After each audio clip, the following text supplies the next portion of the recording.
RSS ಅಂದ್ರೆ ಏನು, ಯಾರು, ಹೇಗೆ ಕಾರ್ಯನಿರ್ವಹಣೆ, ಪದೇ ಪದೇ ನಿಷೇಧ, ಸಂಘದ ಮೇಲೆ ಆರೋಪ, ನೋಂದಣಿ ಆಗಿದ್ಯಾ ಇಲ್ವಾ, ಏನು ಉದ್ದೇಶ, ಈ ಪ್ರಶ್ನೆಗಳೆಲ್ಲವೂ ಕೂಡ ಕಾಡ್ತಾ ಇದೆ.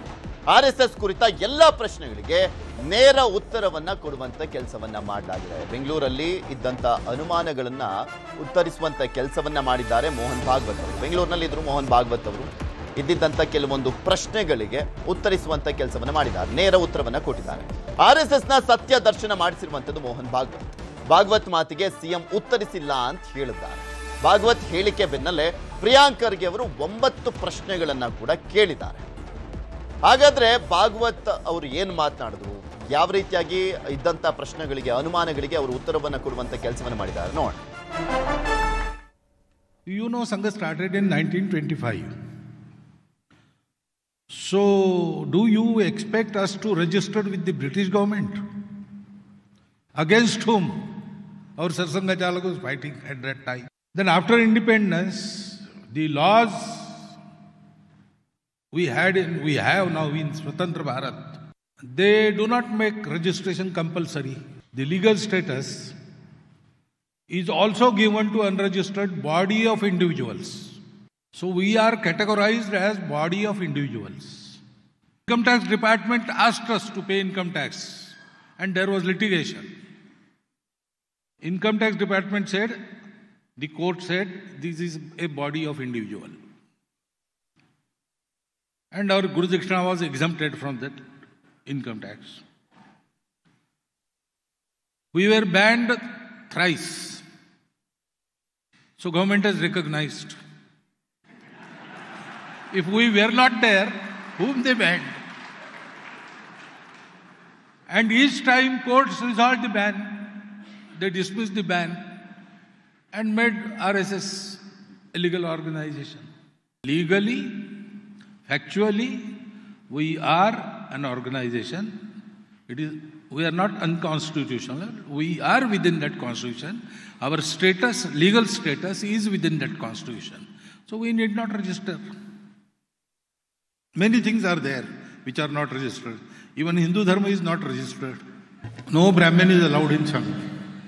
No other caste is allowed in Sangha. No Muslim is allowed, no Christian is allowed, no Shaiva, no Shakta. Only Hindu is allowed. So people with different denominations, Muslims, Christians, of any denomination, they can come to Sangha. Keep your separateness out. Your speciality is welcome. But when you come inside Shaka, you come as son of Bharat Mata, member of this Hindu society. So Muslims come to Shaka, Christians come to Shaka, as all other castes from the routinely Hindu society, routinely called Hindu society, they also come to Shaka. But we don't take their count and we don't ask who they are. We are all sons of Bharat Mata. That is how Sangha works. The outreach to hitherto untouched sections or hitherto kept away from the society, such sections, we have to specifically contact them. So there is outreach program. ಇದೇ ವಿಚಾರಕ್ಕೆ ಸಂಬಂಧಪಟ್ಟಂತೆ ಮುಖ್ಯಮಂತ್ರಿಗಳು ಕೂಡ ಮಾತನಾಡಿದ್ದಾರೆ. ಏನು ಹೇಳಿದ್ದಾರೆ ಕೇಳೋಣ. ನಾವು ಹೇಳಿರೋದು RSS ಅಂತ ಹೇಳಿಲ್ಲ, ಎನಿ ಆರ್ಗನೈಸೇಷನ್ ಅವರು ಪರ್ಮಿಷನ್ ತಗೊಂಡು ಮಾಡಬೇಕು ಜಿಲ್ಲಾಧಿಕಾರಿಗಳ ಹತ್ರ ಅಂತ ಹೇಳಿದ್ದೀವಿ. ಅದನ್ನು ಬಿಟ್ಟರೆ RSS ಅಂತ ಸ್ಪೆಸಿಫಿಕ್ ಆಗಿ ಹೇಳಿಲ್ಲ. ಅವರು ಭಾವಿಸ್ಕೊಂಡಿದ್ದಾರೆ RSS ಅಂತ. ಎನಿ ಆರ್ಗನೈಸೇಷನ್ ಅಂದ್ರೇನು? ಎಲ್ಲ ಸಂಘ ಸಂಸ್ಥೆಗಳು. ಆಮೇಲೆ ಹೇಳಿ, ಭಾಗವತ್ ಹೇಳಿದಕ್ಕೆಲ್ಲ ನಾವು ಉತ್ತರ ಕೊಡಕ್ಕಾಗಲ್ಲ. ಭಾಗವತ್ ಹೇಳಿದಕ್ಕೆಲ್ಲ ನಾವು ಉತ್ತರ ಕೊಡಕ್ಕಾಗಲ್ಲ. ಇದೆಲ್ಲದ್ರ ಬಗ್ಗೆ ಮಾತನಾಡ್ತಾ ಹೋಗೋಣ. ಪಟ್ಟರೆ ಇಲ್ಲಿ ಮೋಹನ್ ಭಾಗವತ್ ಅವರು ಹಲವು ಪ್ರಶ್ನೆಗಳಿಗೆ ಉತ್ತರ ಕೊಟ್ಟಿರುವಂಥದ್ದು, ರಿಜಿಸ್ಟ್ರೇಷನ್ ಆಗದೆ ಇರುವಂಥದ್ದು, ಬಾವುಟದ ವಿಚಾರಕ್ಕೆ, ಬಿಜೆಪಿಯ ಸಖ್ಯದ ವಿಚಾರಕ್ಕೆ, RSSಗೆ ಯಾರು ಕಾರ್ಯಕರ್ತರಾಗಬೇಕು ಅನ್ನುವಂಥದ್ರ ಬಗ್ಗೆ, ಹಿಂದುತ್ವದ ಬಗ್ಗೆ, ಮತ್ತೆ ಮೇನ್ಲಿ ನೋಡೋದಾದ್ರೆ ಪ್ರಮುಖವಾಗಿ ಭಾರತದ ಬಗ್ಗೆ ನಮ್ಮ ನಿಲುವು ಏನಿದೆ, ಮತ್ತೆ ಯಾರ ಜೊತೆ ನಾವು ರಾಜಕೀಯ ಸಖ್ಯ ಯಾವ ರೀತಿಯಾಗಿ ಸಾಗಿಸ್ಕೊಂಡ್ ಬಂದಿದ್ದೀವಿ ಅಂತ ಅವರ ರಾಜಕೀಯ ನಿಲುವುಗಳನ್ನು ಕೂಡ ಹೇಳ್ಕೊಂಡ್ ಬಂದಿದ್ದಾರೆ. ಸಂಘಟನೆಯ ಬಗ್ಗೆ ಹೇಗೆ ಅರ್ಥೈಸಬಹುದು ಅಂತ. ಆರ್ ಎಸ್ ಎಸ್ಗೆ 100 ವರ್ಷ ತುಂಬಿರ್ತಕ್ಕಂಥದ್ದು. 100 ವರ್ಷದ ತುಂಬಿರೋ ಹಿನ್ನೆಲೆಯಲ್ಲಿ ಆರ್ ಎಸ್ ಎಸ್ ಸರ್ಸಂಘ ಚಾಲಕ ಬೆಂಗಳೂರಿನಲ್ಲಿ ಹಲವಾರು ಉತ್ತರಗಳನ್ನು ಮತ್ತು ಕೊಟ್ಟಿರುವಂಥದ್ದು ಮತ್ತು ಅವರ ಉತ್ತರಗಳು ಹಲವಾರು ಪ್ರಶ್ನೆಗಳಿಗೆ ಇವತ್ತು ದೇಶಾದ್ಯಂತ ಎಡೆಮಾಡಿಕೊಟ್ಟಿರ್ತಕ್ಕಂಥದ್ದು. ಅವರು ಭಾರತದ ಧ್ವಜವನ್ನು ಒಪ್ಪಿರಲಿಲ್ಲ. ಇತ್ತೀಚೆಗಷ್ಟೇ ಅವರು ಭಾರತದ ಧ್ವಜವನ್ನು ಒಪ್ಪಿರುವಂಥದ್ದು. ಇದು ಪ್ರಜಾಪ್ರಭುತ್ವ ವ್ಯವಸ್ಥೆ, ಒಂದು ಸಾಂವಿಧಾನಿಕ ವ್ಯವಸ್ಥೆಯಲ್ಲಿ ನಾವೆಲ್ಲರೂ ಕೂಡ ಈ ದೇಶದ ಸಂವಿಧಾನಕ್ಕೂ ಒಪ್ಪಲೇಬೇಕು. ಸಂವಿಧಾನಕ್ಕಿಂತ ದೊಡ್ಡವರು ನಾವು ಯಾರೂ ಅಲ್ಲ. ಆದರೆ ಇತ್ತೀಚಿನ ವರ್ಷಗಳಲ್ಲಿ ಆರ್ ಎಸ್ ಎಸ್ಸು ಕಚೇರಿಗಳಲ್ಲಿ ನಾಗಪುರದಲ್ಲಿ ಭಾರತದ ಧ್ವಜವನ್ನು ಹಾರಿಸಲಿಕ್ಕೆ ಆರಂಭಿಸಿರ್ತಕ್ಕಂಥದ್ದು. ಯಾಕಂದರೆ ಅದು ದೇಶಾದ್ಯಂತ ಚರ್ಚೆ ಆಗ್ತಿತ್ತು. ಈ ದೇಶದ ಸಂವಿಧಾನಕ್ಕಿಂತಲೂ ಇವರು ಅತೀತರ ದೊಡ್ಡವರ ಅಂತ ಪ್ರಶ್ನೆ ಎದ್ದಾಗ ಪ್ರಶ್ನೆಗೆ ಉತ್ತರ ಕೊಡಲಿಕ್ಕೆ ಆರಂಭಿಸಿರ್ತಕ್ಕಂಥದ್ದು. ಹಲವಾರು ಆರೋಪಗಳು ಪ್ರತ್ಯಾರೋಪಗಳಿಗೆ ಇದೀಗ ಆರ್ ಎಸ್ ಎಸ್ ತನ್ನನ್ನು ತಾನು ಒಂದಷ್ಟು ಮಾರ್ಪಾಡುಗಳನ್ನು ಕೂಡ ಮಾಡ್ತಿರ್ತಕ್ಕಂಥದ್ದು. ಭಾರತದ ಧ್ವಜವನ್ನೇ ಆರಿಸಲ್ಲ ಅಂತಿದ್ದ ಆರ್ ಎಸ್ ಎಸ್ ಕೂಡ ಪ್ರಶ್ನೆಗಳು ಹೆಚ್ಚಾದಾಗ ಧ್ವಜವನ್ನು ಆರಿಸಲಿಕ್ಕೆ ಆರಂಭಿಸಿರ್ತಕ್ಕಂಥದ್ದು. ಮತ್ತು ದೇಣಿಗೆ ವಿಚಾರ ಬಂದಿರತಕ್ಕಂಥದ್ದು. ಬ್ರಿಟಿಷರು 1925ರಲ್ಲಿ ಸ್ಥಾಪನೆ ಆಗಿದೆ. ಅವತ್ತು ಈ ದೇಶವನ್ನು ಕಂಟ್ರೋಲ್ ತೆಗೆದುಕೊಂಡಿದ್ದಂಥವ್ರು ಬ್ರಿಟಿಷರು. 1925ರಿಂದ 47 ಒಳಗಡೆ ಈ ದೇಶದಲ್ಲಿ ಅನೇಕ ಸಂಘ ಸಂಸ್ಥೆಗಳು, ಅನೇಕ ಸಂಘಟನೆಗಳು ಕೂಡ ರಿಜಿಸ್ಟ್ರೇಷನ್ ಮಾಡಿಕೊಂಡಿರ್ತಕ್ಕಂಥದ್ದು. ನಂತರ ಕೂಡ ಈ ದೇಶದ ಸಂವಿಧಾನ ಚಾಲು ಆದಾಗಿಂದಲೂ ಕೂಡ ಸ್ವಾತಂತ್ರ್ಯ ಬಂದ ಕೂಡಲೂ ಕೂಡ ಎಲ್ಲ ಸಂಘ ಸಂಸ್ಥೆಗಳು ಕೂಡ ಆಗಿರ್ತಕ್ಕಂಥದ್ದು. ಅವ್ರು ಹೇಳಿದ್ರು ನಮ್ಮದೊಂದು ಹಿಂದೂ ಸಂಘಟನೆ, ಹಿಂದೂ ಪರವಾಗಿರ್ತಕ್ಕಂಥ. ಅಫ್ಕೋರ್ಸ್ ಅವರು ಇವತ್ತೇನಾದರೂ ಈ ದೇಶದಲ್ಲಿ ಒಂದಷ್ಟು ಹಿಂದೂ ಪರ ಧ್ವನಿ ಎತ್ತಿದ್ದಾರೆ ಅಂತ ಹೇಳಿದರೆ ಅದು ಆರ್ ಎಸ್ ಎಸ್. ಮತ್ತು ಒಂದಷ್ಟು ಹಿಂದೂಗಳಿಗೆ ನಮಗೆ ರಕ್ಷಣೆ ಇದೆ, ಯಾವ ಸರ್ಕಾರವನ್ನು ಹೊರತುಪಡಿಸಿ ನಮಗೆ ರಕ್ಷಣೆ ಇದೆ ಅಂತೇಳಿ ಒಂದಷ್ಟು ಭಾವನೆಗಳು ಮತ್ತು ಒಂದಷ್ಟು ಧೈರ್ಯ ಬರ್ತಿದ್ದ ಅದು ಆರ್ ಎಸ್ ಎಸ್ ಕೂಡ ಕಾರಣ ಆಗಿರ್ತಕ್ಕಂಥದ್ದು. ಆದರೂ ಕೂಡ ಆರ್ ಎಸ್ ಎಸ್ ಮೇಲೆ ಹಲವಾರು ಪ್ರಶ್ನೆಗಳು ಎದ್ದಿರ್ತಕ್ಕಂಥದ್ದು. ಈ ದೇಶದ ಸಂವಿಧಾನ ವ್ಯವಸ್ಥೆಯಲ್ಲಿ ನಾವೆಲ್ಲರೂ ಇರೋದ್ರಿಂದ ಸಂವಿಧಾನಬದ್ಧವಾಗಿ ನಡ್ಕೊಳ್ಬೇಕೆಂಬ ಪ್ರಶ್ನೆ ಕೂಡ ಎದ್ದಿರ್ತಕ್ಕಂಥದ್ದು. 100 ವರ್ಷ ತುಂಬಿರೋ ಹಿನ್ನೆಲೆಯಲ್ಲಿ ಕರ್ನಾಟಕದಲ್ಲಿ ಒಂದು ಕಡೆ ಸಂಘ ಸಂಸ್ಥೆಗಳಿಗೆ ಒಟ್ಟಾರೆ ಆರ್ ಎಸ್ ಎಸ್ ಹೊರತುಪಡಿಸಿ ಅಂತ ಆರ್ ಎಸ್ ಎಸ್ ಅಂತ ಹೆಸರು, ಯಾಕಂದರೆ ಅದು ರಿಜಿಸ್ಟ್ರೇಡ್ ಅಲ್ಲವಲ್ಲ, ಅದು ರಿಜಿಸ್ಟ್ರೇಡ್ ಆಗಿರ್ತಕ್ಕಂಥ ಸಂಘಟನೆ ಅಲ್ಲ. ಹಾಗಾಗಿ ರಾಜ್ಯ ಸರ್ಕಾರ ಯಾವುದೇ ಸಂಘ ಸಂಸ್ಥೆಗಳು ಯಾವುದೇ ಸಾರ್ವಜನಿಕ ಕಾರ್ಯಕ್ರಮಗಳು ಮಾಡಬೇಕಾದ್ರೆ ಅದಕ್ಕೆ ನೀವು ಅನುಮತಿಯನ್ನು ಪಡಿಬೇಕು ಕಡ್ಡಾಯ. ಯಾರು ಅನುಮತಿಯನ್ನು ಪಡೆಯಲ್ಲ ಅಂತ ಹೇಳಿದ್ರೆ ಅದು ಈ ಕಾನೂನಿಗೆ ಹೊರತುಪಡಿಸಿ ಅವರು ಮಾಡಲಿಕ್ಕೆ ಬರಲ್ಲ ಅಂತ ಹೇಳೋ ಮುಖಾಂತರ ಪರೋಕ್ಷವಾಗಿ ಆರ್ ಎಸ್ ಎಸ್ ಕೂಡ ಅಂಕುಶವನ್ನು ಹಾಕಿದ್ರು. ಅದು ದೇಶಾದ್ಯಂತ ಚರ್ಚೆ ಕೂಡ ಎಡೆ ಮಾಡಿಕೊಡ್ತು, ಕೋರ್ಟ್ ಮಧ್ಯೆ ಪ್ರವೇಶ ಮಾಡ್ತು, ಒಂದಷ್ಟು ತಡೆಯನ್ನು ಕೊಟ್ಟಿರ್ತಕ್ಕಂಥದ್ದು.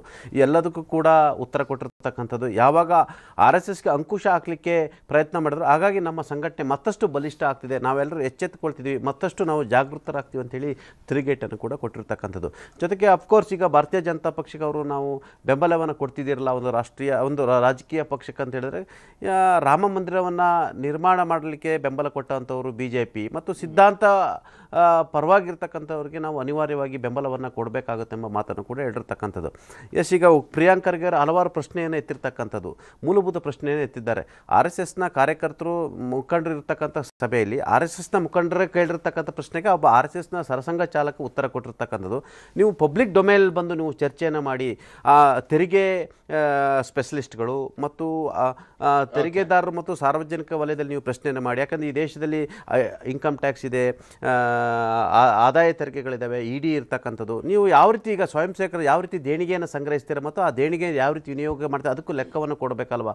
ನೀವು ಈ ದೇಶದ ಸಾಂವಿಧಾನಿಕ ವ್ಯವಸ್ಥೆ ಇದ್ದಿರಲ್ಲ ಅಂತ ಹಲವಾರು ಪ್ರಶ್ನೆಗಳನ್ನು ಹಾಕಿರ್ತಕ್ಕಂಥದ್ದು. ಹಾಗಾಗಿ ಅದಕ್ಕೆ ಯಾವ ರೀತಿ ಉತ್ತರ ಕೊಡ್ತಾರೆ ಅಂತ ಕಾದು ನೋಡಬೇಕಾಗಿದೆ. ಗುಡಿ, ಇಲ್ಲಿ ಸಂಘಟನೆಗಳು ರಿಜಿಸ್ಟರ್ ಆಗಲೇಬೇಕು ಅನ್ನುವಂಥದ್ದೆಲ್ಲೂ ಕೂಡ ರೂಲ್ ಇಲ್ಲ. ರಿಜಿಸ್ಟರ್ ಆಗದಲ್ಲೂ ಕೂಡ ರನ್ ಆಗ್ಬೋದು ಅನ್ನುವಂಥದ್ದು ಕೂಡ ಇಲ್ಲಿ ಇರುವಂಥದ್ದು ಗಮನಿಸಿದ್ವಿ.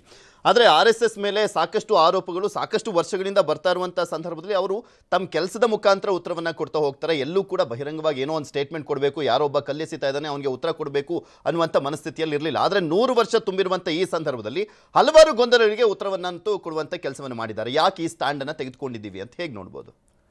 ಪೃಥ್ವಿ, ಪ್ರಥಮವಾಗಿ ಗಮನಿಸೋದಾದರೆ ಇವತ್ತಿನ ಸಂದರ್ಭ ಈಗ ಆರ್ ಎಸ್ ಎಸ್ ಅಂತಕ್ಕಂಥದ್ದು ಒಂದು ರಾಷ್ಟ್ರೀಯ ಸ್ವಯಂ ಸೇವಕ ಸಂಘ. ಸ್ವಯಂ ಸೇವಕ ಅನ್ನುವಂಥದ್ದೇ ತನ್ನನ್ನೇ ತಾನು ಸೇವೆ ಮಾಡ್ಕೊಳ್ಳೋದು ಅಥವಾ ತನಗೆ ತಾನು ಸಿದ್ಧವಾಗುವಂಥದ್ದು ಅನ್ನುವಂಥ ಒಂದು ಅರ್ಥವನ್ನು ಕೊಡುವಂಥದ್ದು.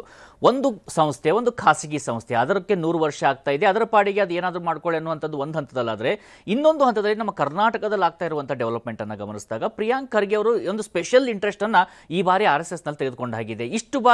ಇಷ್ಟು ವರ್ಷಗಳ ಕಾಲ ಕರ್ನಾಟಕದಲ್ಲೇ ಕಾಂಗ್ರೆಸ್ ಸಾಕಷ್ಟು ಬಾರಿ ಅಧಿಕಾರಕ್ಕೆ ಬಂದಿತ್ತು, ಕೇಂದ್ರದಲ್ಲಿ ಅಧಿಕಾರಕ್ಕೆ ಬಂದಿತ್ತು. ಈಗಲೂ ಕೂಡ ಅವರು ಕರ್ನಾಟಕ ರಾಜ್ಯ ಸಚಿವ ಸಂಪುಟದಲ್ಲಿ ಪ್ರಮುಖ ಖಾತೆಯನ್ನು ನಿರ್ವಹಿಸ್ತಾರೆ. ಅವರ ತಂದೆ AICC ಅಧ್ಯಕ್ಷರು ಕೂಡ ಆಗಿದ್ದಾರೆ.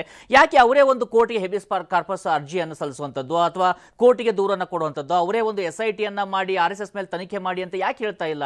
ಅವರಿಗೆ ಅಷ್ಟು ಡೌಟ್ಗಳು ಅದರ ಮೇಲೆ ಇದ್ರೆ ನನಗನ್ಸ್ತಾ ಇದೆ ಇಲ್ಲಿ ಏನಾಗ್ತಾ ಇದೆ, ಕರ್ನಾಟಕ ರಾಜ್ಯದಲ್ಲಿ ಆಗ್ತಾ ಇರುವಂತಹ ಅಸಮಾಧಾನತೆ ಏನಿದೆ, ಒಂದು ಕಡೆ ಕಬ್ಬು ಬೆಳೆಗಾರರ ಸಮಸ್ಯೆ ಇರ್ಬೋದು, ಇನ್ನೊಂದು ಕಡೆ ಅಭಿವೃದ್ಧಿ ವಿಚಾರಕ್ಕೆ ಸಂಬಂಧಪಟ್ಟದ್ದು. ನಿನ್ನೆ ಎಲೆಕ್ಟ್ರಾನಿಸಿಟಿಯಿಂದ ಬರ್ತಾ ಇದ್ದೀನಿ, ರಸ್ತೆನೇ ಕಾಣ್ತಿಲ್ಲ, ಅಷ್ಟು ಧೂಳು ಆವರಿಸಿಕೊಂಡಿರುವಂಥದ್ದು. ಇಂಥ ಒಂದು ಅಭಿವೃದ್ಧಿ ಹೀನತೆ ಕಂಡು ಬರುವಾಗ ಎಲ್ಲೋ ಒಂದು ಡೈವರ್ಷನರಿ ಟ್ಯಾಕ್ಟಿಕ್ ಅನ್ನ ತೆಗೆದುಕೊಳ್ಳಲಾಗ್ತಾ ಇದೆ ಅನ್ನುವಂಥ ಪ್ರಶ್ನೆಗಳು ಮೂಡ್ತವೆ. ಇನ್ನು RSS ವಿಚಾರಕ್ಕೆ ಬಂದಾಗಲೂ ಕೂಡ ನಾವು ಸಾಕಷ್ಟು ಬಾರಿ ಗಮನಿಸ್ತಾ ಇದ್ದೀವಿ, ಯಾವುದೇ ಘಟನೆಗಳು ನಡೆದಾಗ ಒಂದು RSS ಅನ್ನ ಮುನ್ನೆಲೆಗೆ ತರುವಂಥದ್ದು. ಇದೇ ರೀತಿಯಾಗಿ ಮೋಹನ್ ಭಾಗವತ್ ಹೇಳಿದಾಗೆ ಈ ರೀತಿಯಾಗಿ ಡಿಸ್ಕಷನ್ ಆಗ್ತಾ ಇರೋದ್ರಿಂದ ನಮಗೆ ಎಕ್ಸ್ಟ್ರಾ ಪ್ರಚಾರ ಸಿಗ್ತಾ ಇದೆ ಅಂತೇಳಿ ಅವರು ಭಾವಿಸ್ತಾ ಇರುವಂಥದ್ದು. ಒಂದು ಸಂಸ್ಥೆ ನಡೀತಾ ಇದೆ, ಅದಕ್ಕೆ ಒಂದು ಐಡಿಯಾಲಜಿಕಲ್ ಆಗಿರ್ತಕ್ಕಂಥ ತನ್ನದೇ ಸಿದ್ಧಾಂತ ಇರುವಂಥದ್ದು. ಈಗ ಪಟೇಲ್ ಹೇಳಿದಾಗೆ ಅವರ ಒಂದು ಟ್ರೈಕಲರ್ ಫ್ಲಾಗ್ ವಿಚಾರಕ್ಕೆ ಬಂದಾಗಲೂ ಕೂಡ ಪ್ರಾರಂಭದಲ್ಲಿ 1947 ಆಗಸ್ಟ್ 15ಕ್ಕೆ ಒಂದು ಬಾರಿ ನಾಗ್ಪುರದಲ್ಲಿ ಟ್ರೈಕಲರ್ ಅನ್ನು ಹಾರಿಸ್ತಾರೆ. ಆಮೇಲೆ 1950 ಜನವರಿ 26ನೇ ತಾರೀಕಿಗೆ ಒಂದು ಬಾರಿ ಅಲ್ಲಿ ಟ್ರೈಕಲರ್ ಅನ್ನು ಹಾರಿಸ್ತಾರೆ. ಅದಾದ ಮೇಲೆ 2002 ಕೂಡ ಟ್ರೈಕಲರ್ ಅನ್ನ ಅಲ್ಲಿ ಹೋಸ್ಟ್ ಅನ್ನ ಮಾಡೋದಿಲ್ಲ. ಅದಕ್ಕೆ ವಿಚಾರಕ್ಕೆ ಸಂಬಂಧಪಟ್ಟ ಹಾಗೆ RSS ನವರನ್ನ ಕೇಳಿದ್ರೆ ಅವ್ರು ಹೇಳುವಂತದ್ದು ಫ್ಲಾಗ್ ಕೋಡ್ ಚೇಂಜ್ ಆಯ್ತು ದೇಶದಲ್ಲಿ, ಖಾಸಗಿ ಸಂಸ್ಥೆಗಳು ರಾಷ್ಟ್ರಧ್ವಜವನ್ನು ಹಾರಿಸಬಾರ್ದು ಅಂದ್ರು, ಅದಕ್ಕೆ ನಾವು ಹಾರಿಸಲಿಲ್ಲ ಅಂತಾರೆ. ಮತ್ತೊಂದು ರೀತಿಯಿಂದ ಗಮನಿಸೋದಾದ್ರೆ ಈ ಟ್ರೈಕಲರ್ ಬಂದಿರೋದು ಇಂಡಿಯನ್ ನ್ಯಾಷನಲ್ ಕಾಂಗ್ರೆಸ್ ಮೂವ್ಮೆಂಟ್ ನಿಂದ, ಹೀಗಾಗಿ ಅವರ ಒಂದು ಐಡಿಯಾಲಜಿಯನ್ನು ಒಪ್ಪಿಕೊಳ್ಬೇಕು ಅನ್ನುವಂತ ಚರ್ಚೆ ಕೂಡ RSS ನಲ್ಲಿ ಇತ್ತು ಅನ್ನುವಂಥದ್ದು ಕೇಳಿ ಬರ್ತಾ ಇರುವಂಥದ್ದು. ಆದ್ರೆ ಯಾವುದೇ ಸಂಘ ಸಂಸ್ಥೆಗಳಿರಲಿ ಅದು 100 ವರ್ಷವನ್ನು ಪೂರೈಸಿರ್ಬೋದು, ಇನ್ನೂ 100 ವರ್ಷ ಇರಬೇಕಲ್ಲ. ಹಾಗಿದ್ದಾಗ ಏನ್ ಬೇಕಾಗುತ್ತೆ, ಅಲ್ಲಿ ಒಳಗೊಳ್ಳುವಿಕೆ ಮುಖ್ಯವಾಗುತ್ತೆ, ತನ್ನ ಪರ್ಸೆಪ್ಷನ್ ಅನ್ನು ಬದಲು ಮಾಡ್ಕೊಳ್ಬೇಕಾಗುತ್ತೆ, ತನ್ನ ಮೇಲೆ ಇರ್ತಕ್ಕಂಥ ಪ್ರಶ್ನೆಗಳಿಗೆ ಉತ್ತರವನ್ನ ಕೊಡಲೇಬೇಕು. ಎಷ್ಟು ದಿನ ಅಂತಾನೆ ಅವರು ಕೂತ್ಕೊಳ್ಳೋಕ್ಕಾಗುತ್ತೆ. ಹೀಗಾಗಿ RSS ಈಗ ಹೊರಗಡೆ ಬಂದು ಉತ್ತರವನ್ನ ಕೊಡುವಂತ ಪ್ರಯತ್ನವನ್ನು ಏನೋ ಮಾಡ್ತಾ ಇದೆ. ಅಂದ್ರೆ ತಮ್ಮ ಒಂದು ಫ್ಲಾಗ್ ಕೋಡ್ ಇರಬಹುದು ಅಥವಾ ಡೊನೇಷನ್ ವಿಚಾರಕ್ಕೆ ಸಂಬಂಧಪಟ್ಟ ಹಾಗಿರ್ಬೋದು, ಅಕ್ರಮ ಅಲ್ಲ ಅಂದ ಮೇಲೆ ಪ್ರಶ್ನೆಯನ್ನ ಯಾರು ಬೇಕಾದ್ರೂ ಮಾಡಬಹುದು. ಆದ್ರೆ ಅಕ್ರಮ ಅಲ್ಲ ಅಂದಾಗ ಅದನ್ನ ನೀವು ಹೇಗೆ ಅವರನ್ನ ಒಂದು ಅಪರಾಧಿ ಸ್ಥಾನದಲ್ಲಿ ನಿಲ್ಸಕ್ಕಾಗುತ್ತೆ ಅನ್ನುವಂತ ಪ್ರಶ್ನೆ ಮೂಡುತ್ತೆ. ಇನ್ನು ಪ್ರಿಯಾಂಕ್ ಖರ್ಗೆ ಅವರು 9 ಪ್ರಶ್ನೆಗಳನ್ನ ಕೇಳಲಿ ಅಥವಾ ಇನ್ನೂ ಒಂದು 10 ಪ್ರಶ್ನೆಗಳನ್ನ ಕೇಳಲಿ, ಆದ್ರೆ ಪ್ರಶ್ನೆಗಳನ್ನ ಕೇಳುವಂತ ಸಂದರ್ಭದಲ್ಲಿ ಅವರು ಒಂದು ಈಗ ರಾಜ್ಯದಲ್ಲಿ ITBT ಸಚಿವರಾಗಿದ್ದಾರೆ, ಪ್ರಮುಖ ಖಾತೆಯನ್ನು ನಿರ್ವಹಿಸ್ತಾ ಇದ್ದಾರೆ. ಅದನ್ನು ಕೂಡ ಗಮನದಲ್ಲಿ ಇಟ್ಟುಕೊಂಡ್ರೆ ಸ್ವಲ್ಪ ಅಭಿವೃದ್ಧಿ ಕಡೆ ಕೂಡ ಗಮನವನ್ನ ಕೊಟ್ಟರೆ RSS ಅನ್ನ ಒಂದು ಐಡಿಯಾಲಜಿಕಲಿ ಅವರು ವಿರೋಧವನ್ನ ಮಾಡಲಿ, ಅದರ ಬಗ್ಗೆ ಪ್ರಶ್ನೆ ನಿರಂತರವಾಗಿರಲಿ, ಜೊತೆಗೆ ಖಾತೆ ನಿರ್ವಹಣೆಯಲ್ಲೂ ಕೂಡ ಸ್ವಲ್ಪ ಗಮನವನ್ನ ಕೊಟ್ಟರೆ ರಾಜ್ಯ ಇನ್ನೂ ಕೂಡ ಸುಭಕ್ಷ ಆಗುತ್ತೆ ಅನ್ಸುತ್ತೆ. ಪೃಥ್ವಿ, ಓಕೆ, ನೋಡೋಣ ಏನಾಗುತ್ತೆ ಅಂತ. ಬಿಕಾಸ್ ರಾಹುಲ್ ಗಾಂಧಿ ಅವರೇ ಹೇಳ್ತಾ ಇದ್ರು ಬಿಜೆಪಿಗಿನ್ನ ನಮ್ಮ ಮೈನ್ ಟಾರ್ಗೆಟ್ ಇರುವಂತದ್ದು RSS ಅಂತ ಹೇಳ್ತಾ ಇರುವಂತ ಹಿನ್ನೆಲೆಯಲ್ಲಿ ಅವರನ್ನು ಮೆಚ್ಚಿಸುವಂತ ಕೆಲಸವನ್ನು ಮಾಡ್ತಾ ಇದ್ದಾರೆ ಅಂತ ಬಿಜೆಪಿಯವರ ಆರೋಪ ಕೂಡ ಇದೆ. ಕಾದ್ ನೋಡೋಣ ಏನಾಗುತ್ತೆ ಅಂತ. ಮತ್ತಷ್ಟು ಸುದ್ದಿ ನಿಮ್ಮ ಮುಂದೆ ಇಡ್ತಾ ಹೋಗ್ತೀನಿ. ಆದ್ರೆ ಅದಕ್ಕೂ ಮುಂಚೆ ಸ್ಮಾಲ್